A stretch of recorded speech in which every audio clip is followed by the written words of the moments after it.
બોટાદ જિલ્લામાં સ્થાનિક સ્વરાજ્યની ચૂંટણીમાં જામ્યો રાજકીય રંગ। રાણપુરા જિલ્લા પંચાયતની બેઠક અને તાલુકા પંચાયતની બેઠક ઉપર ધારાસભ્ય દ્વારા ડોર ટુ ડોર પ્રચાર કરવામાં આવ્યો।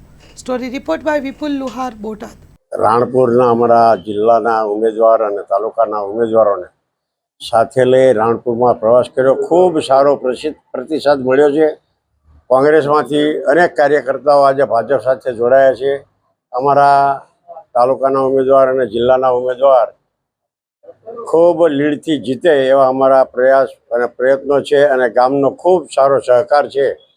આપ જોઈ શકો છો કે અત્યારે પણ અમારી કાર્યકર્તાની ફોજ પ્રચારમાં લાગી છે, ત્યારે ખૂબ જંગી બહુમતીથી અમારા ઉમેદવારો જીતવાના છે। એ આપણો કામ અને આપણી સરકારનો વિકાસ જોઈને જોડાયા છે। એના જે બેન જોડાયા એ કોંગ્રેસના કાર્યકર્તા હતા, પરંતુ આપણા વિકાસના કામો જોઈ એ પ્રેરિત થઈ આજે ભાજપ સાથે જોડાયા છે।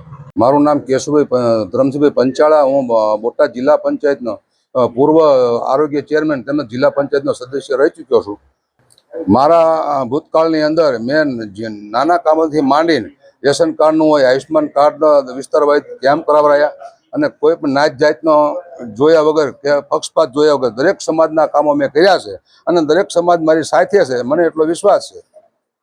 એ અમારે ભાજપ પક્ષનો વિકાસ અને મોદી સાહેબનો વિકાસ જોઈને આ લોકો પ્રભાવિત થયા છે અને વિકાસના લીધે આલુબા પરમાર તેમજ સાગરભાઈ પંચાયતના સદસ્ય આ લોકો ભાજપમાં જોડાણા છે અને ખંભે ખંભો મેળવીને અમારી સાથે કામ કરશે।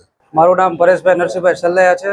હાલ હું દેવળિયા ગામનો સરપંચ તરીકે ફરજ બજાવું છું અને જિલ્લા પંચાયતનો સીટ તરીકે ઉમેદવાર તરીકે રાણપુર જિલ્લા પંચાયત સીટ લડવા માટે આવ્યો છું।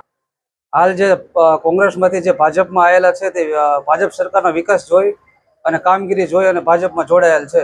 યુવાનોમાં અનેરો ઉત્સાહ છે। હાલ તો નાના મોટા કામ યુવાનો થકી બહુ મહત્વના થઈ રહ્યા છે। યુવા મોરચા દ્વારા નાના મોટા કાર્યક્રમો થઈ ચૂક્યા છે, એટલે ભાજપ સરકાર દ્વારા આ વખતે યુવાનોને મોટામાં મોટી તક આપી છે।